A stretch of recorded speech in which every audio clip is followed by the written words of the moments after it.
let's just remove the word racism since that seems to be a word that triggers, a conversation down the water hole. Let's just focus on the word system. You Okay. mentioned that the system was the one that discouraged. And again, we have no problem with agreeing that the family, the black family, should certainly has some room for some improvement. But let's just focus on system. Room for You said that the improvement? system. Well, we're not going to go down that water. We're not Okay. going to go down that water hole. Let's get to the question. So the question is, you said that the system encouraged black women to be single mothers, correct? I said the welfare state, yes. The welfare, the system. So who's in Okay. charge of the system? Who was in charge of the system? Well, it was Democrats that passed it. And who The- were the- Democrats? Were they black or white at that time? well, at the time, majority of black people were Democrats, as the majority of black No, no, people are no, Democrats not the now. voters. I'm talking about the system. Remember, the main idea is the word system. Who was in charge of the system at the time? The Democrats at the time. The system. I'm just going to Charlemagne's point about white or black. Was it white Democrats in charge of the system or black Democrats in charge Well, of the system? well, if you're prepared to say that Lyndon Johnson did this viciously with an intent to destroy the black family, I disagree. He did it with the best of intentions. No, I didn't ask you that. I If asked. you look at the New York Times, which is left wing, the Yeah, I ain't gonna lie. I disagree with that. To be honest with you, I'm not gonna lie. I don't think he did it with the best intentions. I disagree. Nah. Democrats, and they voted for these white people Not too. voters. I said who's in charge of the in charge? system. Well, Who was in charge? who put them in charge? Was Lyndon Johnson Who put white them- or black? Who put them in Maybe charge? that'll Well, help you. fine. Lyndon Johnson was white. Thank you. Okay. But if Charlemagne? your argument is that the reason he did it is because of racism, then I No. disagree. Alright. Alright. Her argument that they was white, right? I get it. But we live in a constitutional republic, right? The people that's controlling the system, that has power to the system, right? We put up there. We did that. Just like we, promoted. We was like, yeah, burn this shit down. Yeah. Like, we did that. Like, we supporting our own demise. Because of That's the, not my argument. I just asked you a simple question. Was he white or black? Charlemagne? And Mr. Elder, you said you talked about the smash and grabs, right? And I find that interesting because when you see the mass shootings that happen, majority of those people are white males. What do you think about that? actually, if you look at the percentage of whites in America, which is 60%, percentage of mass shooters is under that. The percentage of people that commit hate crime is under that. The percentage of people who are serial killers is under that. Black people are 13% of the population. We commit a greater percentage compared to that But no, of you mass specifically shootings. talked about the smash and grabs, though. So I was saying, since you're using that as an example, I'm saying, well, what about the mass shooters that are usually white males? One more time. They are usually white males because 60% of the country is white. However, they underrepresent in terms of the number of mass shootings. About 50% or so of the mass shootings in this country are committed by white people, even though white people are 60% of the population. They underrepresent. We overrepresent when it comes to hate crime, when it comes to mass shootings, when it comes to serial killings, when it comes to robberies, when it comes to virtually every category of violent crime. We overrepresent. That's the truth. How come that's not clicking? How come we're not understanding that? But the only thing that we do understand is the correlation, the results to it, where we are disproportionately represented in the prison system, which is why y'all making these movements, which is why y'all did this whole prison reform, right? You see how you can see it that way, but you can't see the correlation in this way, the same way. There's a reason why. Right? Look at that correlation. The result of all of this is this mass incarceration. And you understand mass incarceration when you're arguing for disproportionately represented in the prison system. You're making that argument. But when he's making the argument is we disproportionately represented in doing the actual crimes, you don't see that? Come on, man. So what do white people do wrong? I'm gonna keep asking you that because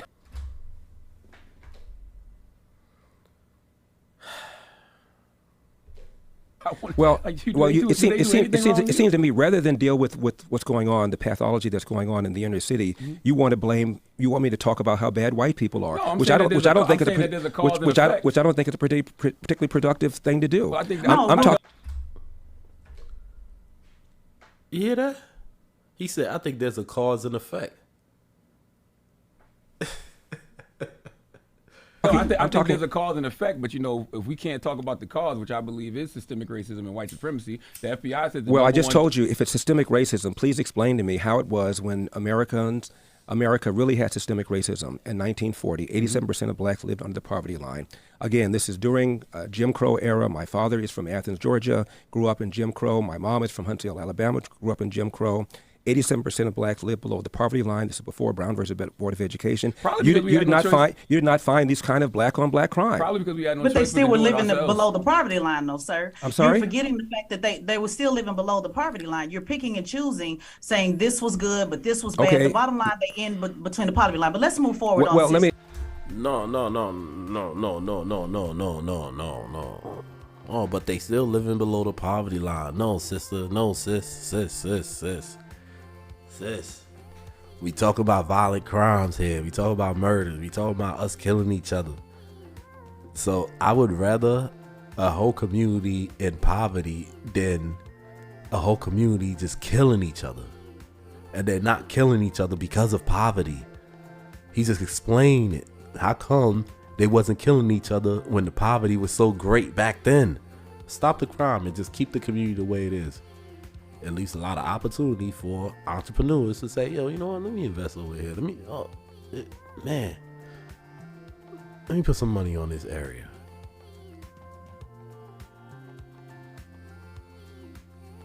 It makes sense. Hence why, like, Walmart is closing down because it's too many thefts.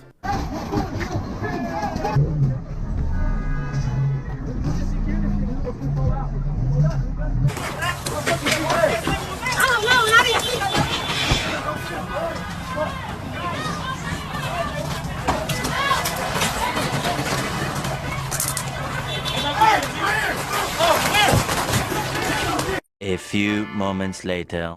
A Walmart in Cahokia Heights, Illinois decided to suddenly close. Now, people are saying that's going to create a food desert for some low-income residents. Now, 4 other Walmarts closed a couple of weeks ago in Chicago, Illinois. Now, the corporate said that it is because of security and theft and just not turning over a profit. And so again, that's more food deserts that are going to be created in what they say black neighborhoods. Can I just address that? In 1940, 87% of blacks lived under the poverty line. 1960, that number had fallen to 47%. That's a 40-point drop in 20 years. That's the greatest 20-year period of economic expansion for black people in the history of America. Again, well before Brown versus Board of Education, well before the KKK imploded, well before we had race-based preferences. Why? Because it was rare for a black kid to be raised in a family without a father in the home. A strong belief in Judeo-Christian values, a belief in patriotism, even as America wasn't applying these values to black people, obviously, and a belief in entrepreneurship. All those things are now under assault by organizations like Black Lives Matter. Charlemagne, Black Lives Matter had on their website an attack on the nuclear family. The founders are self-described Marxists, trained Marxists. Marx wanted to dethrone God, was an atheist, and Marx did not believe in capitalism, let alone entrepreneurship. All the things that made black people still survive in virulent racism are now under attack by organizations like Black Lives Matter. But all of those things have always been under attack by white supremacy. You can go back to things like whether it's the Tulsa race massacres. Like every time black people do create these systems that are our systems and we are the entrepreneurs, it seems like white supremacy finds a way to destroy it. Every time. You see what he just said, right? This shit is true. Every time, right, when we do actually prosper, right, white supremacy always destroyed, right? Remember, under the Trump presidency, right, black entrepreneurship rose up over 400%. And what happened? They destroyed it. I know that there are protests still happening in Yes. major cities across the United States. I'm just not seeing the reporting on it that I Right, had that's right. for the first few weeks. I'm just not seeing the reporting on it that I had for few weeks. That's right. But they're not now- going to stop. They're not going to stop. And they're not, this is a movement. I'm telling you, they're not going to stop. And everyone beware, because they're not going to stop. They're not going to stop before Election Day in November, and they're not going to stop after Election Day. And that should be, everyone should take note of that on both levels, that they're not going to let up, and they should not. And we should not.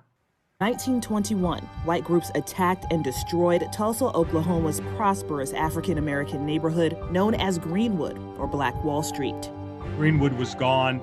Historian Scott Ellsworth has been studying the massacre for more than 4 decades. In the course of less than 24 hours, more than 1,000 African-American homes and businesses were looted and burned to the ground by a white mob, numbering in the thousands, who were assisted at times by the Tulsa Police Force and the National Guard. Look, the Tulsa massacre, within about 5 years, that whole area was rebuilt. It was not even called the Black Wall Street until after it was rebuilt. And it was rebuilt, by the way, by black people without one dime of government money. Yeah, but who destroyed it to begin with? It was racists who destroyed it. No question about it. Make We've had race riots, but so have Japanese. So you do agree that there's racism? I'm just so confused. I never even came close to saying. I never came close to saying there was no racism. You just saying you don't think it's systemic racism? Not anymore. Obviously, there was. We had something called slavery. We had something called Jim Crow. That destroyed black. Hold on, sir. That was That was the system that destroyed Black Wall Street. It's the same system right now that's not even wanting to pay those same living descendants, because I know your position on reparations, but those same living descendants of Black Wall Street. Okay. All right, this same system, right, is actively right now trying to replace you. 2 buses showed up in the city of Chicago today carrying migrants, and we know at least for the week there's been 4 that have arrived here. And this is not the first time that migrants will call Hyde Park home. 120 lived at the Lakeshore Hotel in January and also March. Most residents didn't know anything about it, and this is the first time they are sounding off. I don't want them there. Take them someplace else or send them back to Venezuela. I don't care where they go. This is wrong. You got 73% of the people homeless in this city are black people. What have you done for them? There were lots of fireworks over the migrants moving into the Lakeshore Hotel for 6 months, where 300 can be housed. Also, the city says it's a fluid situation and it will need to revisit that timeline. The same system that you're complaining right now, right, is actively right now trying to replace you. They taking over you, dog. And this is the same system that you're complaining about. And what you don't understand is that you're voting, you're keeping the people in power that's running the system to do the same thing. You're voting for your own demise, to do the same thing that they did back then, to try to eradicate you. You're voting for your own demise, like, and here you are complaining to this man about it, but you're voting for it.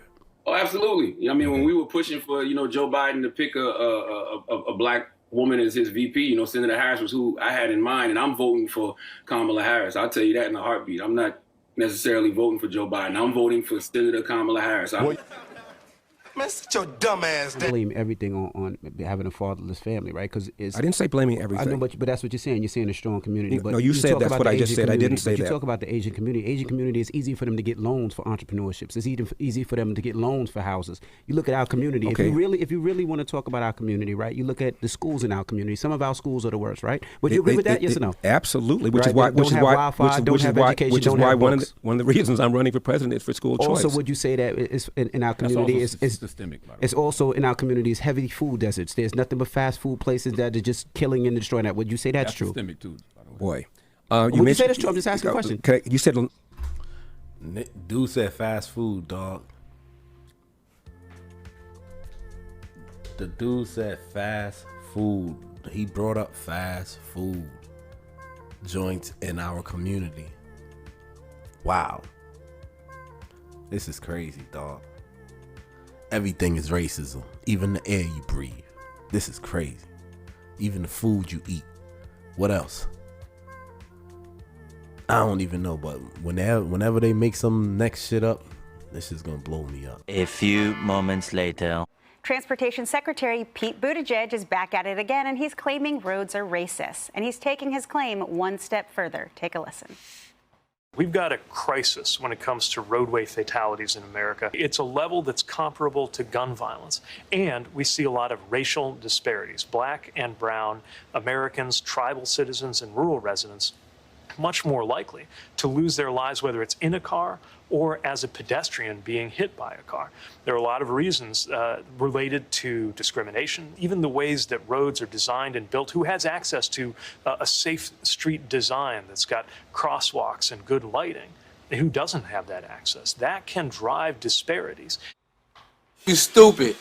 Let me ask you a question, Mr. Elder. Donald Trump, Rudy Giuliani, and I'm pretty sure everybody who just caught a RICO with him in Georgia, they all had fathers, and they still ended up in jail. How did that happen? Mm-hmm. Nobody said nobody said if you have a father you won't go to jail.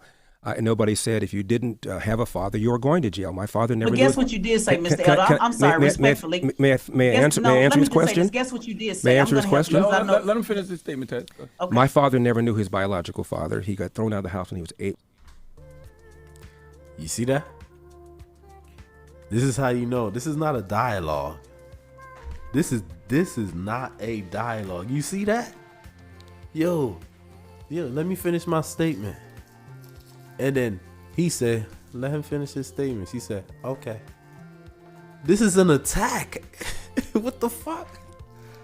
How could he said it, you just, and then when Charlemagne said it, he said, okay. Why not bad? Let him finish his statement, Ted. Okay. My father never knew his biological father. He got thrown out. Answer his question. Mr. Elder, I'm sorry, respectfully. May I answer his question? Guess what you did say. May I answer his question? Let him finish his statement, Ted. Okay. My father never knew his biological father. This is an attack, son. This is an attack. Oh my God, son.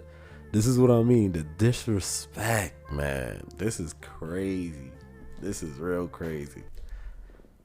He got thrown out of the house when he was 8, when he was 13 years old, 8th grade dropout, Jim Crow South, Athens, Georgia. Fast forward, my dad cleaned toilets, 2 full-time jobs cleaning toilets when I was growing up. Went to night school to get his GED, and then after that he went to night school to learn how to operate a small restaurant. Age of 47, my dad saves his nickels and dimes from his job, starts a small restaurant near downtown LA.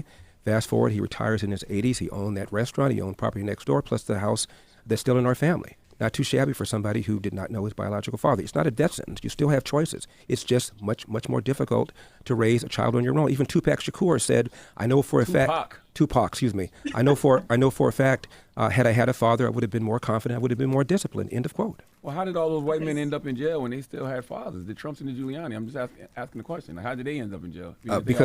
Because some people commit crimes. No, sir. Stop. My apologies for interrupting you earlier. I just couldn't stomach the answer that I knew you were going to say. Couldn't stomach the answer? Yeah, I couldn't stomach because your actual answer to Trump. I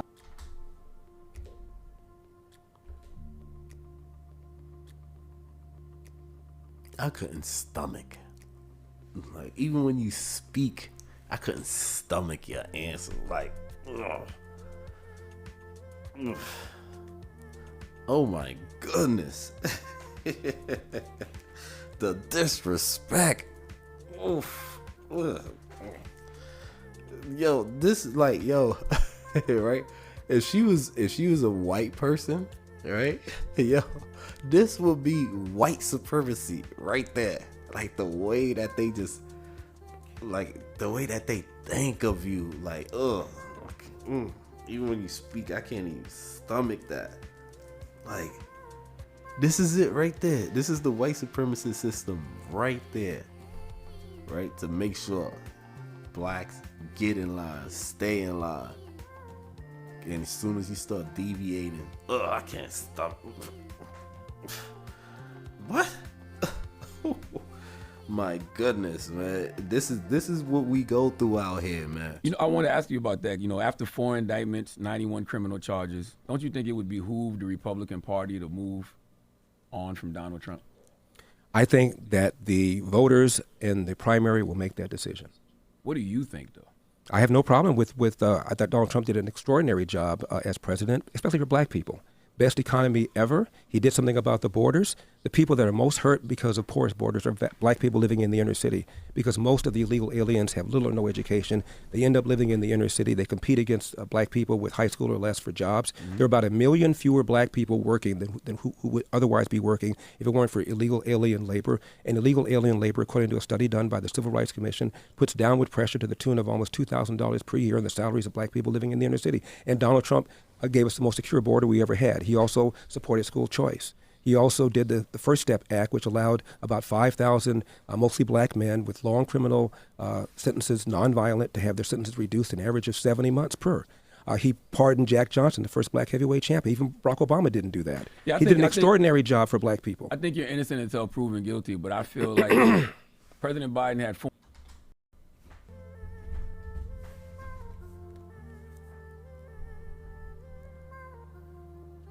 just spoke over that. Nah.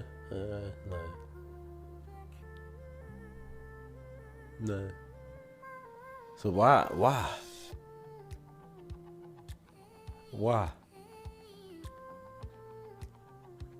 He pointed out shit that he did. And y'all just so you see that? 4 indictments, 91 criminal charges. President Obama had 4 indictments, 91 criminal charges. Y'all would be telling them that they need to step aside and they shouldn't be running for president. Well, I wouldn't vote for Barack Obama or for Joe Biden in any case, no matter whether he had indictments or no indictments. I don't vote for tax spend, regulate liberals. You're a conservative, right? Obviously. No question. What initially made you gravitate towards being a conservative? I think it was my father. My father was a lifelong Republican, and my father always told my brothers and me the following. Democrats want to give you something for nothing. When you try to get something for nothing, you almost always end up getting nothing for something. And my dad, I told you about his background. He told my brothers and me that hard work wins. You get out of life what you put into it. You can. He's getting to his talking point right there. Now, right after he said that, right? Said you get if you get nothing for something, you end up getting something for nothing, right? However he said it, right? I would have just said evident by what the Democratic has done to the black community for the last 60 years. Can you guys name me anything that they have done since they got y'all vote like that? I will point at the screen. Hey, sister, what about you? Like, can you tell me what have they done? Y'all voted for Joe Biden over 90%. The last election, y'all helped Trump get out of office. So what have they done for y'all lately? There's a video of Joe Biden saying that the African community saved his campaign when he was running for the primaries. And especially for those moments when this campaign was at its lowest ebb, the African American community stood up again for me. You've always had my back, and I'll have yours. Stop the cap. Conservatives, and I completely agree about the black family. I don't think anybody here objects to that. Don't disagree about that at all. I think when you talk about ideology and then you mix in parties and then personalities, it gets kind of confusing. And, you mentioned yourself not to moan and groan, that as long as you work hard, all is well. And I think where the conflict is coming in is you did moan and groan about how the Republicans treated you. You did moan and groan about Governor Newsom and, asking for a recall. You did not leave that up to the voters. You are moaning and groaning when it comes to Donald Trump and how he's being treated. So it just seems to be a hypocrisy. And I don't know if the message would land a little bit better if there was some fairness across the board on Democrats and Republicans. I'm an independent, by the way, and I think both parties are trash. And I think all of us here, see both sides. And Bullshit. When they say they independent, they independently Democrats. And as far as like the hypocrisy, right? The whole moaning and groaning, right? Are you even listening to him? He said he's not moaning and groaning. He's not bitching, right? He see the problem, right? And he's doing it the old-fashioned way. That's why he's here talking to you instead of just sitting back moaning and groaning about shit. Just like what y'all doing. Y'all ain't, oh, y'all complain about racism. Y'all ain't doing that. Oops, my fault. Y'all did do something. Y'all burn y'all community down.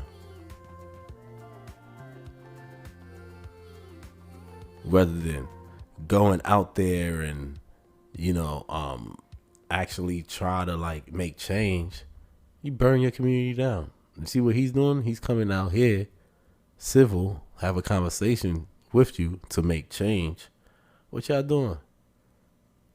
Y'all try to tear him down. That's crazy, B. That's so crazy. Mr. Shakur, can we get a comment from you at all? Hell no. Thug life. Thug life. Thug life. Thug life. That's my comment. What's that mean?